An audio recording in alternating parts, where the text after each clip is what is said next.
नमस्कार सर्वांना. एकीकडे लग्नाची गडबड, लग्नाची तयारी आणि आमच्या फूडी महाराजांचं फूड प्रेम कधी संपणार काय माहिती. दत्तप्रसादचा वडापाव खायचा होता म्हणून तोही मागवला आणि तो फस्त झाल्यानंतर आम्ही बसलो मेहंदी काढायला. आधी प्राजक्ताने मेहंदी काढली. म्हटलं सगळेच जण तिकडे गर्दी करण्यापेक्षा आपण इकडनं मेहंदी काढून जाऊया.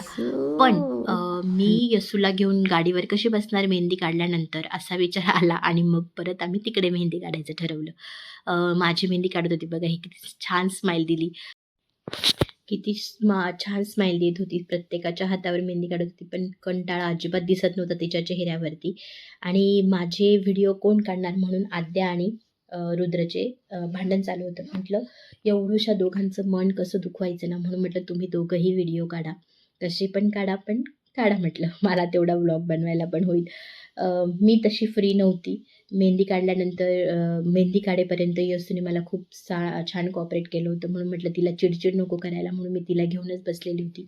इकडे मेहंदीचं स्टेज वगैरे बनवायचं काम चालू होतं. काकां ते बसलेले होते, काय काय नियोजन करायचं काय. आणि ही आद्या खूप गोड मस्त, तिला पण व्हिडिओ काढायचा होता म्हणून तिने सुरुवात केली होती आता व्हिडिओ काढायला. आणि बघा ना किती पाहुण्यांची गलबल, इकडे तिकडे सगळेजण छोटे मुलं.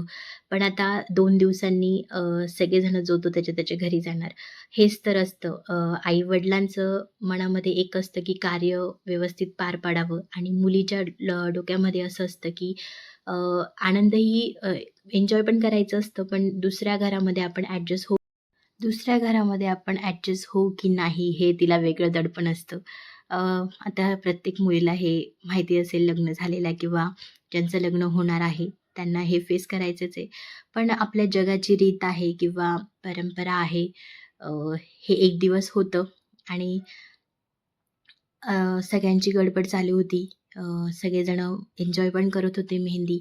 ॲक्च्युली संध्याकाळी काढायची मेहंदी. कसं आहे की संध्याकाळी प्रोग्राम ठेवला आहे आम्ही मस्त डान्सचा. मी पण डान्स करणार आहे. तुम्ही पुढचा व्हिडिओ नक्की बघा. आणि इकडे आजी झोपलेली होती. आजीला थोडी तब्येत बरी नसल्यामुळे पहिल्यासारखी तब्येत नाही राहिली तिची आता. पण आली होती. आम्हाला सगळ्यांना छान वाटलं ती आल्यामुळे. सगळेजण मस्त तयारी करत होते मेहंदीची. आणि हे बघा आले इकडे नवरीची मेहंदी जिकडे चालू होती तिकडे.